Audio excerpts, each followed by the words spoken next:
Alright, hello. Today we're going to talk about similarity in right triangles. Um, by the end of this lesson, you should be able to simplify radicals using the Pythagorean theorem.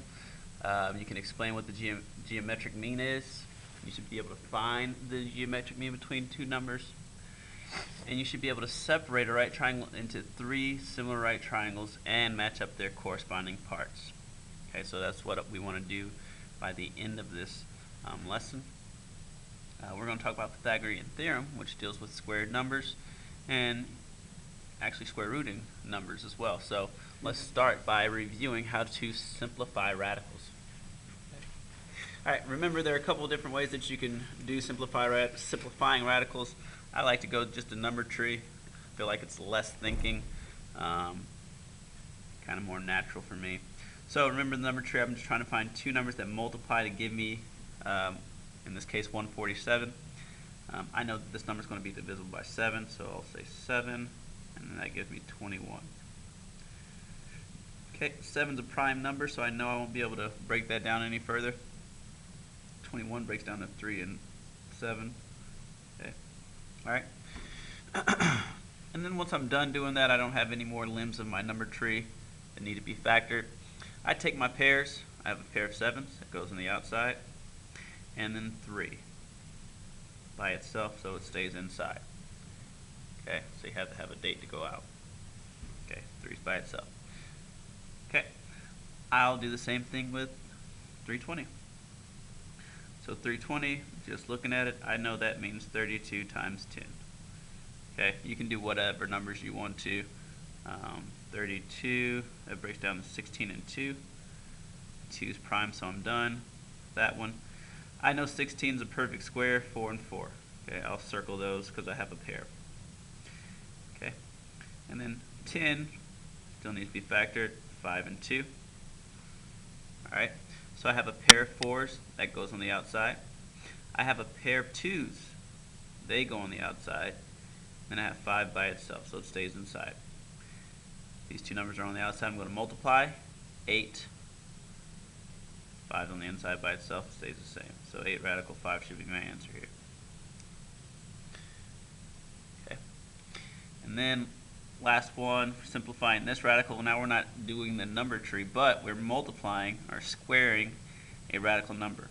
Okay, remember squared just means this times itself. So I'm going to do 2 radical 6 times 2 radical 6. Okay, remember the rules for multiplying radicals. I multiply the whole numbers together. 2 times 2, that's 4, and then the outsides times the outsides, and insides times the insides. So radical 6 times radical 6 gives me radical 36. I always want to make sure I can simplify this, or can't simplify it before I leave it here. So radical 36, or the square root of 36 is 6, right? So I actually have 4 times 6, which is 24. Okay, all that should be reviewed. If you're in geometry, you should have simplified radicals in Algebra 1. Just bringing that back up because we will need to use that for this section.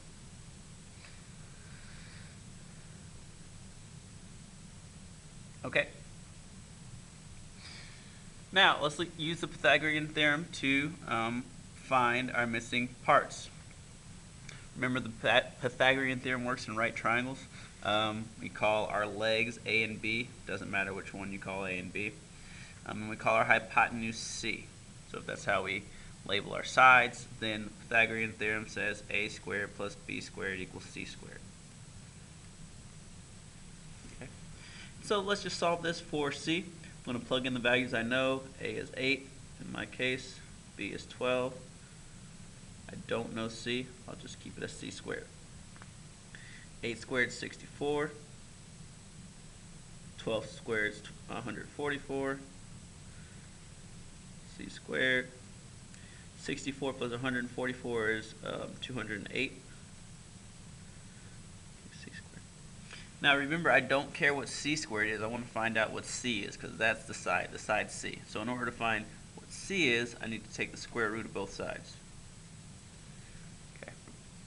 Square root of 208 I have to do the number tree. Let me see, that's going to be like 104 times 2. Well, I got to start all the way there. Okay, 2's prime, so then I do 52 times 2. 2's prime. 26 times 2. 2's prime. 13 times 2. Okay, now they're both prime. Okay. Alright, so I'm going to find my pairs. I got 1 pair of 2's. I got 2 pair of 2's. So on the outside I have 2 times 2. 13 is by itself, so it doesn't get to go outside. 4 radical 13. Okay. Alright, so C is 4 radical 13. So just leave your answer in simplest radical form. Okay, that means that we're not going to put it into a calculator and get a decimal. Alright, we'll do something similar, I guess, with this next example. The difference being that this time, remember our hypotenuse is C, they gave us a leg and a hypotenuse, but not the other leg. We'll still use Pythagorean's theorem, though. Okay, a squared plus b squared equals c squared. But now I'm just going to plug in what I know. I know a, in my case, is 6 squared, plus I don't know b, so I'll just say s squared equals 2 radical 21 squared. Okay, so I'm going to square this. 2 squared is 4. Radical 21 squared is 21. Okay, so that gives me 4 times 21, which will be 84. 6 squared is 36. I can't do anything with s squared. And so now I'm trying to solve for s squared. I'll just do it algebraically, subtract 36 from both sides. S squared should equal 48. And now I want to find out what s is. Remember, that's my missing side, not s squared. So I'll take the square root to find out what s is. S will equal 16 times 3 is 4 and 4. So S will equal 4, because we have a pair of 4s that go on the outside. 3 with no pair, so it has to stay inside. 4 radical 3. Okay, so far those should have been review. Solving the Pythagorean theorem, simplifying radicals. Now on to the new stuff. Okay, the new stuff. Some new vocabulary. The geometric mean, okay, is the geometric mean of two numbers is the average. The average of two numbers after you multiply them. Multiply them. Okay. Okay. In order to find the geometric mean, you need to set up a proportion. Proportion. Okay. And this is the proportion that you'll need to set up. I'll just write this on the same line. Okay. Our proportion, so let's say we have two numbers, a and b. Okay. The geometric mean is the number that makes this proportion true. A over x equals x over b. Okay. X is the geometric mean. Okay, it's the average of a and b when you're multiplying them. So let's look at it. We want to find the geometric mean between 2 and 50. Okay, so in this case, I'll just say a over b. Okay, kind of how our proportion set up here. This is how we'll solve it. We'll say 2 over x equals x over 50. Okay. Not the answer, but this is how I want you to solve it. Maybe I should start that higher. So now to solve it, we're just going to do it like we do any other proportion. Cross multiply. X times x is x squared. 2 times 50 is 100. To find out x, we take the square root of both sides, and so x will equal plus or minus 10. Remember that there's a positive and a negative outcome. I know we want to use the positive outcome and always remember that, but negative 10 times negative 10 is also the square root of 100. Okay. so plus or minus 10. Only time you would not use that negative answer here is if it's a real world situation where we're trying to find a length. So if I said what's the length of a side, well, now negative 10 can't be a length, but oh man, that's too low. Sorry guys. Okay, hopefully you see that work. Okay. Only time we would not use a negative if we're actually finding the length. If I said what's the length and you set up this proportion, the negative 10 is not a possible length. We can't have a negative length. But if I just say find the geometric mean, well, as far as numbers go, this makes this proportion true. So it's a possibility. It's a solution. Okay, let's do this next one. Okay, the geometric mean of 5 and 15. So again, we're setting it up the same way. 5 over the geometric mean should equal x over second number 15. Okay, so it's the mean of these two multiplied. And so we'll cross multiply. X times x is x squared. 5 times 15 is 75. So x squared equals 75. In order to find out x, I'm going to take the square root of both. It's 25 times 3, 5 times 5. And so x is plus or minus 5 radical 3.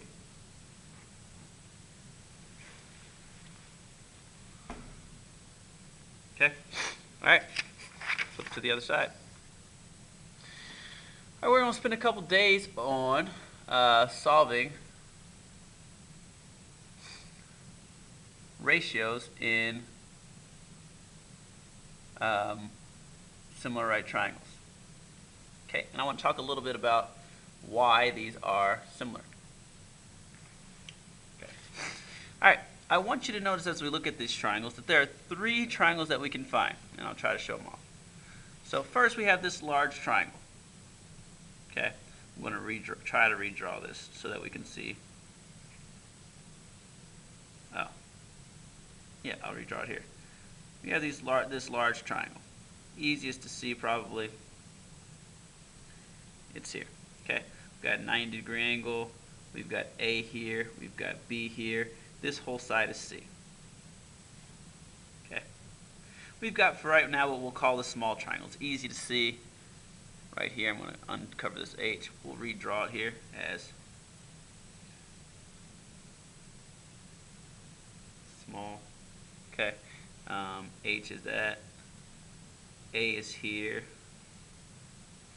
R is here. Okay. Notice both triangles have a 90-degree angle. And then we have the medium triangle. Okay, we have something like this. Okay, now this is S. Okay, this is B. This is H. We still have a 90-degree angle. Okay. So notice that there's a 90-degree angle in each of these triangles. Okay, I want to point out that each of these triangles also shares another angle. Okay, so first let's just look at the small and the large triangle. Okay, and you can look at them in this diagram as well. Okay, both triangles have this angle. It's the exact same. Okay, so by the reflexive property, this angle is the same in both. All right there. Yep. Okay. What do we see about these two triangles in the small and the large one? Well, you should see, hey, these are similar by angle-angle similarity. Okay. Now notice I'm going to cover up the small one. Look at the medium triangle. The medium and the large triangle share an angle as well. Okay, these two angles are the same. Okay, I'll show you. See, the medium triangle has this angle. The large triangle has that angle still. Okay, so those are the same. Again, by angle-angle similarity, I can say that these two triangles are similar to each other. Okay. If small is similar to large, and large is similar to medium, then medium is similar to large. Or sorry, medium is similar to small. Okay, that's a transitive property. Okay. Or you can think of the third angle proof, or you can not think about it. We have angle-angle similarity. You know that the triangles have to be similar. Okay. Now, we talked about why they're similar. We labeled each side. I want you to see that each triangle has three sides. We can call it a short leg, a long leg, and a hypotenuse.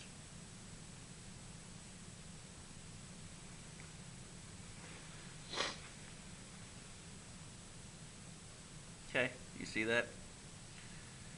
Alright, let's talk about what's the short leg, long leg, hypotenuse, or kind of list those together.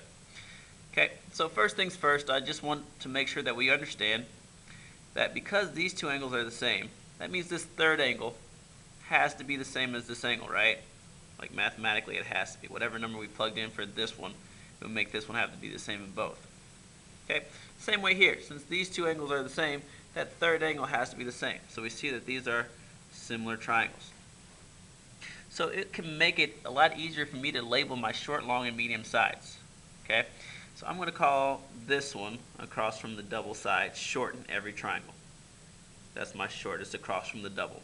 Short, short. Okay, notice in each triangle the letter means something different. So in my large triangle, A is my short side. In my small triangle, A is my hypotenuse. Okay, it's across from the 90-degree angle. Hypotenuse across from the 90-degree angle. Hypotenuse across from the 90-degree angle. And then our remaining side we'll call the long side for that triangle. Okay. So we're going to use those labels to help ourselves out and to see our similar or corresponding sides. They help us to find out what our corresponding sides are. And just like before, we're going to make sure we set up our corresponding sides together as we solve proportions. So let's look here. Using these redrawn triangles, let's find the missing side of each proportion. This is how I like to solve these problems. I'm going to look at R and H. Where do I have R and H together? In my small triangle. Okay, R is the short, H is the long. So I'm going to write this over here just to help myself out. Short over long. So in order to solve this proportion or to complete it correctly, I need to find the triangle where S is my long side. Where is S my long side? The medium triangle. So I'm looking for the short side in that one. That's H. Okay. I'll do the same thing with the other triangles. R is I have R and A together in my small triangle. R is my short side. A is my hypotenuse. So short over hypotenuse. I need to find out where is A my short side in a large triangle. So what's my hypotenuse there? It's C. Okay, so this time I have a question mark here. Okay, so I can't figure out what sides I'm talking about, but I have B and C together. Which triangles have B and C together? The large one. So I have long over hype. I need to find out where is S my long side. S is my long side in the medium one. Well, what's the height there? It's B. Say hypotenuse. Okay. Again, B and H. What triangle has B and H? The medium one. So it's hypotenuse over short. A is my hypotenuse in the small one. My short is R in the small triangle. Okay? Alright. So, that's just practice setting up those proportions. We got one example where we're going to do this and actually be solving for a number. So let's look at it down here.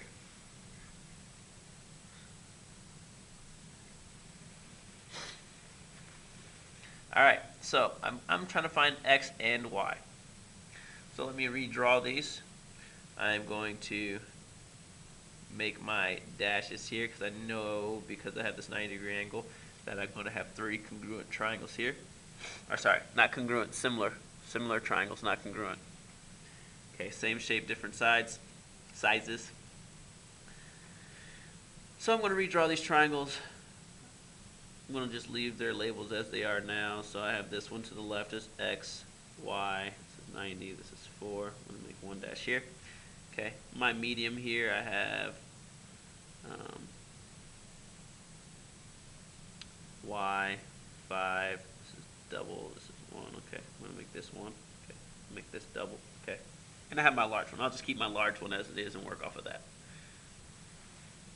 Okay, so now I need to find x. Okay, x is my hypotenuse. I'll call the one across from the double my short side. Now, I know we use the word short and long. If we call it the long side and it becomes shorter than the other one, that's fine. If we call it the short side and it's longer than the other one, that's fine. Okay, it doesn't, because we call it the short side before we solve the numbers, we don't necessarily know that it's actually going to be the shorter side. But because we're paying attention to what angle is across, it's still going to be the corresponding side. So it's going to be more important that we're corresponding than that we're right and calling it the short side. Okay, so I'll call y my long side here. Okay, now in this other one, y is my short side. This is my long side across from the 1.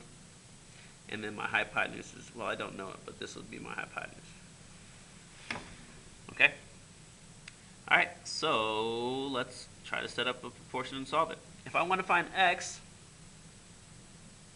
right, am I doing that right? Okay, if I want to find x in this triangle, x is my hypotenuse, and I know my short. I want to set up an example as short over hypotenuse. Okay, so short is 4, hypotenuse is x. Okay, alright, I need to find another triangle where I know something. Okay. In my long triangle, this is my hypotenuse, right? We're calling the one against 90. The one across the 1, we're calling the long side. The one across the 2, we're calling the short side. Okay, in my big triangle, my large triangle, I know the hypotenuse. The hypotenuse is 9. My short side is x. I can solve this. Okay, I didn't add another variable, so I can solve this proportion. 4 times 9 is 36. X times x is x squared. In order to find x, I'll take the square root of both sides. And so x will equal plus or minus 6. Remember, now we're actually finding a length. So I can't have a negative length, it's just plus 6. My length is 6.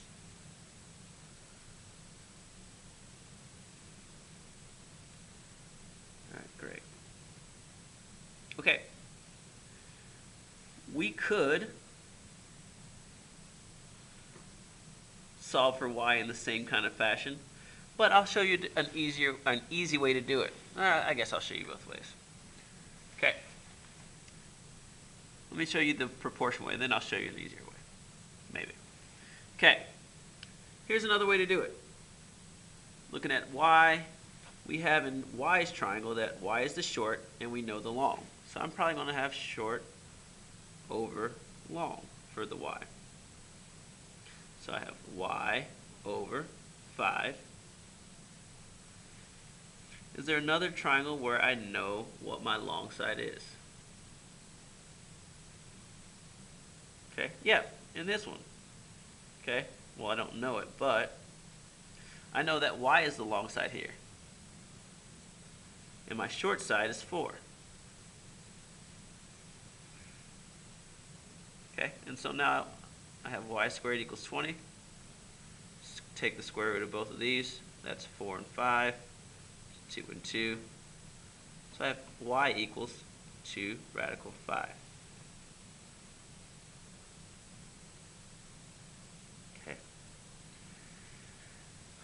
That's pretty much it. I will show you this other way to find y. Notice that we found x first. In this triangle, we had the hypotenuse of 6, a leg of 4, and we didn't know y. Well, because this is a right triangle, we could have said 4 squared plus y squared equals 6 squared, and solved it using Pythagorean's theorem. Okay? If you did that, you would see that you end up getting the same answer. Y squared equals 20, just like we had here, and so y would equal 2 radical 5. All right. we'll see you Monday. We'll look at some more problems like this and kind of get better at this type of problem.